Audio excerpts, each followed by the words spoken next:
Shalom, Bapak Ibu Saudara yang dikasihi dan diberkati oleh Yesus Kristus.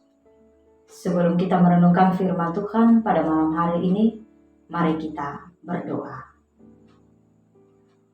Terpuji namamu ya Allah Bapa di surga, Allah yang senantiasa menyertai memelihara kehidupan kami. Allah yang tetap setia di tengah-tengah ketidaksetiaan kami. Dan Allah yang terus-menerus menuntun keberadaan hidup kami, pribadi, keluarga, rumah tangga, masing-masing. Dan saat ini sebagaimana kami ada, itu semua karena pertolongan dan kuasa kasih Tuhan. Saat ini ya Bapa, kami akan membaca merenungkan firman. Kiranya urapan kuasa Roh Kudus Tuhanlah yang akan menaungi setiap hati dan pikiran kami. Sehingga firman-Mu yang akan kami renungkan tidak hanya sekedar kami renungkan, melainkan boleh kami berlakukan dalam kehidupan ini. Sehingga nyata bahwa kami adalah saksi Tuhan di tengah-tengah dunia ini. Berfirman-Lah ya Tuhan, kami sedia untuk mendengarnya. Amin. Bapak Ibu Saudara yang dikasihi dan diberkati oleh Yesus Kristus, firman Tuhan bagi kita pada malam hari ini dari Wahyu pasal 16 ayat 8 sampai dengan 21. Dalam satu tema, keadilan Allah ditegakkan. Saudara-saudara, gambaran tentang 7 cawan murka Allah dalam perikop kita saat ini sama dengan atau mirip dengan 7 sangkakala. Murka Allah bukan lagi mengenai sepertiga dari alam semesta ini, melainkan seluruh alam semesta ini menjadi alat penghukuman Allah bagi ataupun berlaku bagi umat manusia yang membenci dan memusuhi Allah. Tidak ada lagi tempat tersembunyi untuk dapat menghindar dari malapetaka, untuk dapat menghindar dari murka Allah yang dahsyat dan luar biasa, untuk dapat menghindar dari penghukuman Allah. Dengan apa yang telah diperbuat oleh manusia, mendapatkan penghukuman atau murka Allah ketika manusia itu tidak bertobat. Karena sudah sering atau telah beberapa kali Allah mengingatkan manusia bahwa penghukumannya itu pasti akan berlaku.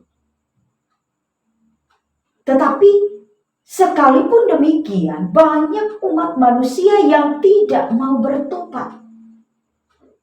Ia tetap hidup dalam kebiasaannya yang lama, tetap berbuat jahat, tetap berbuat hal-hal yang tidak dikehendaki oleh Allah. Sehingga ketika malapetaka terjadi, maka mereka atau siapa saja yang tidak bertobat mengalami murka Allah yang luar biasa. Sedemikian nyata kebenaran Allah ditunjukkan. Tetapi tetap manusia tidak bertobat. Dan pada akhirnya, hanya dengan satu pukulan saja, pukulan yang luar biasa yang maha dahsyat daripada Allah, setiap mereka yang tidak bertobat dihancurkan dengan tuntas. Ayat 18 sampai dengan 21. Firman Tuhan bagi kita saat ini. Betapa ngeri Bapak, Ibu, Saudara, dan saya ketika membaca, ketika merenungkan bagaimana kedahsyatan murka Allah serta kekuasaan yang diakibatkan, yang terjadi nyata ketika manusia tidak mau bertobat. Kita harus berjaga-jaga senantiasa dalam kehidupan kita. Mungkin kita berpikir atau dalam pandangan kita, Firman Tuhan ini belum tentu terjadi, saya masih hidup. Mungkin penghukuman itu belum berlaku karena belum akhir zaman, belum Yesus datang. Tetapi kita tetap berjaga-jaga. Mengapa demikian? Ketika kita tidak berjaga-jaga, ketika kita tidak waspada, ketika kita tidak mau bertobat, kita tidak mau meninggalkan tabiat hidup kita yang lama, dan kita tidak mau mengikuti apa yang Tuhan kehendaki, tiba-tiba ajal menjemput. Tiba-tiba kita mati. Kita mati tidak dalam pertobatan. Kita mati masih dalam tetap hidup kebiasaan yang lama, yang tidak menuruti firman Allah. Maka akhirnya kita menjadi sia-sia. Kita pun masih, ataupun kita dapat menerima hukuman ketika kita tidak bertobat. Tetap ada penghakiman. Nah, firman Tuhan ini mengajak kita berjaga-jaga. Karena berjaga-jaga berdoa adalah sikap sejati dari seorang yang beriman, di mana ditunjukkan atau nampak dalam hidup yang taat dan setia kepada Allah.